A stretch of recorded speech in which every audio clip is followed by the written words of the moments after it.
ಸ್ನೇಹಿತರೆ ನಮಸ್ಕಾರ. ಬಿಗ್ ಬಾಸ್ನಲ್ಲಿ ಕೆಲವು ಸಲ ತೆಗೆದುಕೊಳ್ಳುವಂತಹ ನಿರ್ಧಾರಗಳು ಒಂದು ರೀತಿಯಲ್ಲಿ ಜನವಿರೋಧಿ ನಿರ್ಧಾರಗಳಾಗಿರ್ತವೆ. ಯಾರು ಕೂಡ ಇಮ್ಯಾಜಿನೇಷನ್ ಮಾಡಲಿಕ್ಕಾಗೋದಿಲ್ಲ ಈ ರೀತಿ ಯಾಕೆ ನಿರ್ಧಾರವನ್ನು ತೆಗೆದುಕೊಂಡ್ರು ಅಂತ ಹೇಳಿ. ಆ ರೀತಿಯಾದಂಥ ಅದೆಷ್ಟೋ ನಿರ್ಧಾರಗಳು ಈ ಹಿಂದೆನೂ ಕೂಡ ತೆಗೆದುಕೊಂಡಿದ್ರು, ಈಗಲೂ ಕೂಡ ತೆಗೆದುಕೊಂಡಿದ್ದಾರೆ, ಮುಂದೇನೂ ಕೂಡ ತೆಗೆದುಕೊಳ್ತಾರೆ ಅನ್ನೋದರಲ್ಲಿ ಡೌಟೇ ಇಲ್ಲ. ಈಗಾಗಲೇ ಗಿಲ್ಲಿಗೆ ಹೊಡೆದ ಬಳಿಕ ರಿಷಾಗೆ ಒಂದು ವಿಶೇಷವಾದಂಥ ಅಧಿಕಾರ ಸಿಕ್ಕಿದೆ. ಇದು ವೀಕ್ಷಕರಲ್ಲಿ ಅಸಮಾಧಾನವನ್ನು ಮೂಡಿಸಿದೆ. ಕಾರಣ ಏನು ಅಂತ ಹೇಳಿದರೆ, ಗಿಲ್ಲಿ ಮೇಲೆ ಒಂದು ರೀತಿಯಲ್ಲಿ ಹಲ್ಲೆ ಮಾಡಿದ್ದು ಮಾತ್ರವಲ್ಲದೆ ಆತನ ಜೊತೆಗೆ ವಿಕೃತವಾಗಿ ವರ್ತನೆ ಮಾಡಿದಂತಹ ಈ ರಿಷಾ ಗೌಡ ಬಗ್ಗೆ ಸಾಕಷ್ಟು ಆಕ್ರೋಶ ವ್ಯಕ್ತವಾಗಿತ್ತು. ಎಲ್ಲರೂ ಕೂಡ ಈಕೆಯ ಬಗ್ಗೆ ಅಸಮಾಧಾನವನ್ನು ಹೊರಗಡೆ ಹಾಕಿದ್ರು. ಗಿಲ್ಲಿಗೆ ತಮಾಷೆ ಅಂತೇಳಿ ಹೊಡೆದ್ರು ಅಥವಾ ಸೀರಿಯಸ್ ಆಗಿ ಹೊಡೆದ್ರು, ಅದು ಆ ಸಂದರ್ಭಕ್ಕೆ ಎಲ್ರಿಗೂ ಕೂಡ ಗೊತ್ತಿರುವಂಥದ್ದೇ. ಅದು ತಮಾಷೆ ಅಲ್ಲ ಅನ್ನುವಂಥದ್ದು. ಎಲ್ಲರೂ ಕೂಡ ಒಂದೇ ಒತ್ತಾಯವನ್ನು ಮಾಡಿದ್ದು, ಈ ರೀತಿ ದೈಹಿಕವಾಗಿ ಹಲ್ಲೆ ಮಾಡಿದಂಥ ಸ್ಪರ್ಧಿಗಳನ್ನು ಮನೆಯೊಳಗೆ ಇಟ್ಕೊಳ್ಬಾರ್ದು ಅಂತೇಳಿ. ಈಕೆಯನ್ನು ಮನೆಯೊಳಗೆ ಇಟ್ಕೊಳ್ಳೋದಕ್ಕೆ ಯಾವ ಅರ್ಹತೆಯೂ ಕೂಡ ಇರಲಿಲ್ಲ. ಆದರೂ ಕೂಡ ಈಗ ಅದಕ್ಕೊಂದು ಸಮರ್ಥನೆಯನ್ನು ಹುಡುಕಿ ವೀಕೆಂಡಿಗೆ ಅದಕ್ಕೊಂದು ಸಮರ್ಥನೆಯನ್ನು ಕೊಡ್ತಾರೆ ಅನ್ನೋದರಲ್ಲಿ ಡೌಟ್ ಇಲ್ಲ. ಅಸಲಿಗೆ ರಿಷಾ ಗೌಡರನ್ನು ಹೊರಗಡೆ ಹಾಕದೆ ಬಿಗ್ ಬಾಸ್ ಮನೆಯಲ್ಲಿ ಉಳಿಸಿಕೊಂಡಿದ್ದು ಮಾತ್ರವಲ್ಲದೆ ಮತ್ತೊಂದು ಅಕ್ಷಮ್ಯ ಅಪರಾಧವನ್ನು ಇಲ್ಲಿ ಬಿಗ್ ಬಾಸ್ ಟೀಮ್ ಮಾಡಿದೆ ಅಂತಲೂ ಕೂಡ ಹೇಳ್ಬೋದು. ಅದೇನು ಅಂತ ಹೇಳಿದ್ರೆ, ಬಿಗ್ ಬಾಸ್ ಸೀಸನ್ 12ರಲ್ಲಿ ರಿಷಾ ಅವರು ಗಿಲ್ಲಿ ಮೇಲೆ ಹಲ್ಲೆ ನಡೆಸಿದ ಬಳಿಕ ವೀಕ್ಷಕರಲ್ಲಿ ಹೆಚ್ಚಿದಂಥ ಅಸಮಾಧಾನ, ಆಕ್ರೋಶದ ನಡುವೆಯೂ ಕೂಡ ಸಾಮಾನ್ಯವಾಗಿ ಇಂತಹ ಘಟನೆಗಳಲ್ಲಿ ಇಂತಹ ಸ್ಪರ್ಧಿಗಳನ್ನು, ಹಲ್ಲೆ ಮಾಡಿದಂಥ ಸ್ಪರ್ಧಿಗಳನ್ನು ಹೊರಗಡೆ ಹಾಕ್ತಾರೆ. ಆದರೆ ರಿಷಾಗೆ ಇಲ್ಲಿ ಅಧಿಕಾರವನ್ನು ನೀಡಿರುವಂಥದ್ದು, ವಿಶೇಷವಾದಂಥ ಅಧಿಕಾರವನ್ನು ನೀಡಿರುವಂಥದ್ದು ವಿಶೇಷ ಚರ್ಚೆಗೆ ಕಾರಣವಾಗಿದೆ.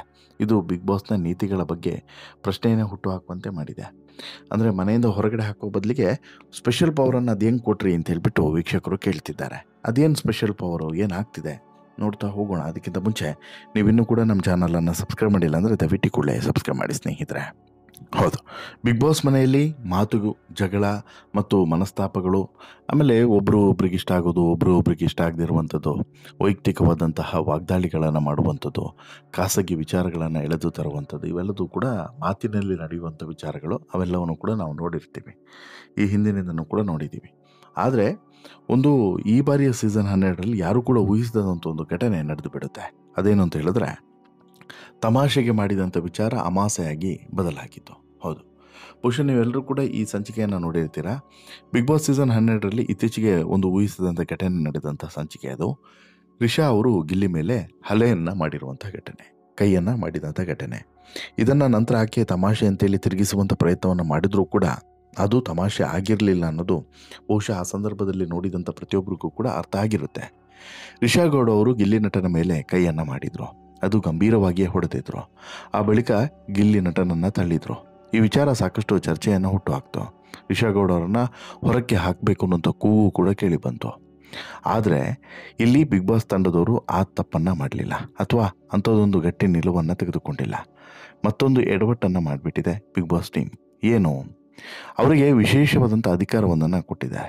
ಹೀಗಾಗಿ ಇದು ಎಲ್ಲರ ಅಸಮಾಧಾನಕ್ಕೆ ಕಾರಣ ಆಗಿದೆ ಮತ್ತು ಬಿಗ್ ಬಾಸ್ನ ನೀತಿಯನ್ನು ಎಲ್ಲರೂ ಕೂಡ ಪ್ರಶ್ನೆ ಮಾಡುವಂತೆಯೂ ಕೂಡ ಮಾಡಿದೆ. ಹೌದು, ಕಾರಣ ಏನು ಅಂತ ಹೇಳಿದ್ರೆ, ಬಿಗ್ ಬಾಸ್ನಲ್ಲಿ ಯಾರಾದರೂ ಪ್ರತಿಸ್ಪರ್ಧಿಯ ಮೇಲೆ ಕೈ ಮಾಡಿದರೆ ಆ ಕ್ಷಣವೇ ಅವರನ್ನು ದೊಡ್ಡ ಮನೆಯಿಂದ ಹೊರಕ್ಕೆ ಹಾಕಲಾಗ್ತದೆ. ಕಳೆದ ಸೀಸನ್ಗಳಲ್ಲಿ ಈ ರೀತಿ ಮಾಡಲಾಗಿತ್ತು, ಬೇರೆ ಬೇರೆ ಭಾಷೆಗಳಲ್ಲೂ ಕೂಡ ಇದೇ ರೀತಿ ಆಗಿದೆ.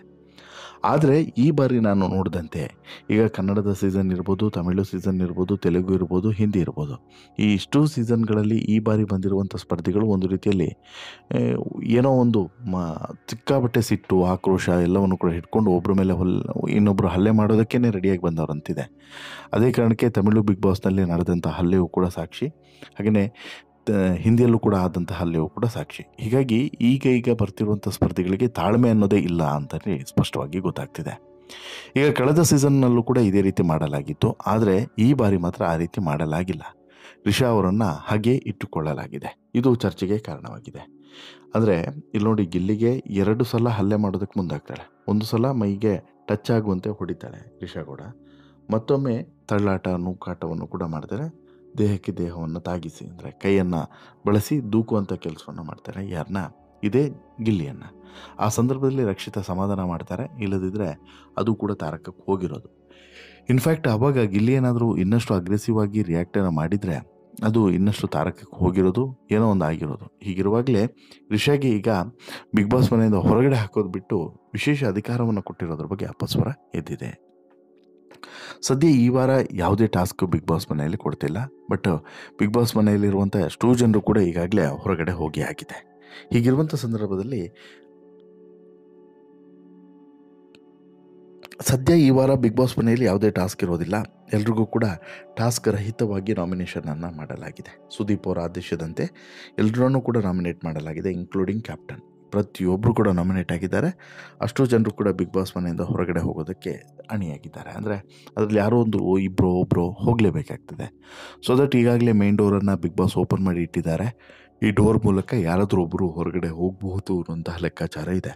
ಯಾರು ಹೋಗ್ತಾರೆ ಗೊತ್ತಿಲ್ಲ, ಬಟ್ ಯಾವಾಗ ಹೋಗ್ತಾರೆ ಅನ್ನೋದು ಕೂಡ ಗೊತ್ತಿಲ್ಲ. ಬಟ್ ಒಬ್ಬರು ಈ ಮೇನ್ ಡೋರ್ನ ಮೂಲಕ ಹೊರಗಡೆ ಹೋಗ್ತಾರೆ. ಅದು ಹೇಗೆ? ಈ ವಾರ ಬಿಗ್ ಬಾಸ್ ಕೊಡುವಂಥ ಬೇರೆ ಬೇರೆ ಚಟುವಟಿಕೆಗಳ ಮೂಲಕ. ಟಾಸ್ಕ್ ಇರೋದಿಲ್ಲ, ಚಟುವಟಿಕೆ ಇರ್ತದೆ. ಇದರ ಮೊದಲ ಭಾಗವಾಗಿ ಈಗ ಮನೆಯವರಿಂದ ಪತ್ರವನ್ನು ಕಳಿಸಿರುವಂಥ ಚಟುವಟಿಕೆಯನ್ನು ಕೊಡಲಾಗಿತ್ತು.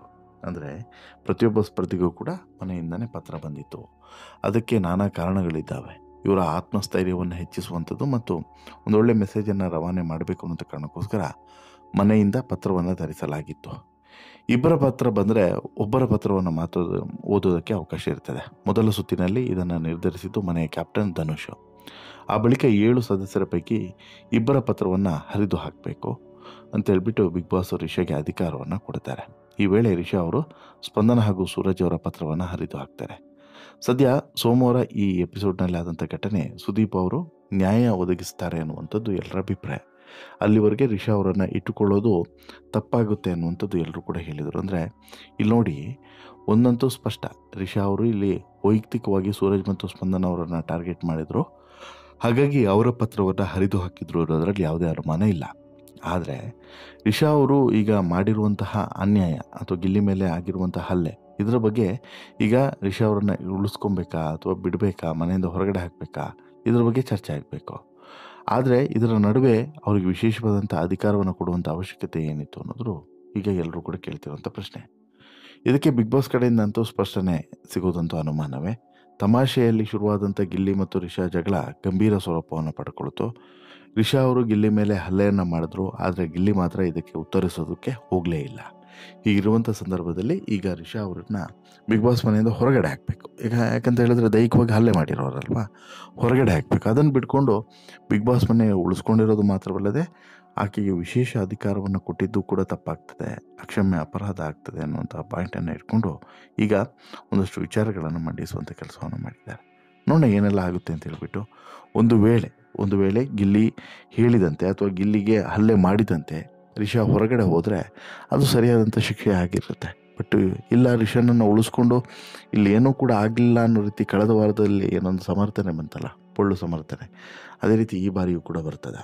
ಅಥವಾ ಇಲ್ಲ, ಈ ಬಾರಿ ಸ್ವಲ್ಪ ಬದಲಾವಣೆಯನ್ನು ಎಕ್ಸ್ಪೆಕ್ಟ್ ಮಾಡ್ಬೋದಾ, ರಿಷಾ ಗೌಡರನ್ನು ಹೊರಗಡೆ ಹಾಕ್ಬೋದಾ ಅಥವಾ ಇಲ್ವಾ? ಇವೆಲ್ಲವೂ ಕೂಡ ಉತ್ತರ ಸಿಗಬೇಕು ಅಂತ ಹೇಳಿದ್ರೆ ವೀಕೆಂಡ್ವರೆಗೆ ಬಹುಶಃ ಕಾಯಲೇಬೇಕು. ಬಟ್ ವೀಕೆಂಡ್ವರೆಗೆ ಕಾಯುವಂತಹ ಅವಶ್ಯಕತೆ ಇರೋದ್ರಿಂದ ಬಹುತೇಕ ಆವತ್ತಿಗೆ ಎಲ್ಲದೂ ಕೂಡ ಕ್ಲಿಯರ್ ಆಗುವಂಥ ಚಾನ್ಸಸ್ ಇರಬಹುದು ಅನ್ನೋದು ಕೂಡ ಸತ್ಯ. ನೋಡೋಣ ಏನೆಲ್ಲ ಆಗುತ್ತೆ ಅಂತೇಳಿ. ನಿಮಗೇನು ಅನಿಸುತ್ತೆ ಸ್ನೇಹಿತರೆ? ಇಲ್ಲಿ ರಿಷಾ ಗೌಡ ಗಿಲ್ಲಿ ಮೇಲೆ ಮಾಡಿರುವಂಥ ಹಲ್ಲೆ ಒಂದು ಭಾಗವಾದರೆ ಈಗ ರಿಷಾಗೆ ಸಿಕ್ಕಿರುವಂಥ ವಿಶೇಷ ಅಧಿಕಾರದ ಬಗ್ಗೆ ನಿಮ್ಮ ಅಭಿಪ್ರಾಯ ಏನು? ದಯವಿಟ್ಟು ನಿಮ್ಮ ಅಭಿಪ್ರಾಯನ ಕಮೆಂಟ್ ಮಾಡಿ ತಿಳಿಸಿ. ಜೊತೆಗೆ ಈ ಸ್ಟೋರಿ ಇಷ್ಟ ಆಯಿತು ಅಂತ ಹೇಳಿದ್ರೆ ಲೈಕ್ ಮಾಡಿ, ಶೇರ್ ಮಾಡಿ, ಚಾನಲ್ಗೆ ಸಬ್ಸ್ಕ್ರೈಬ್ ಆಗೋದನ್ನು ಮರಿಬೇಡಿ. ಧನ್ಯವಾದ.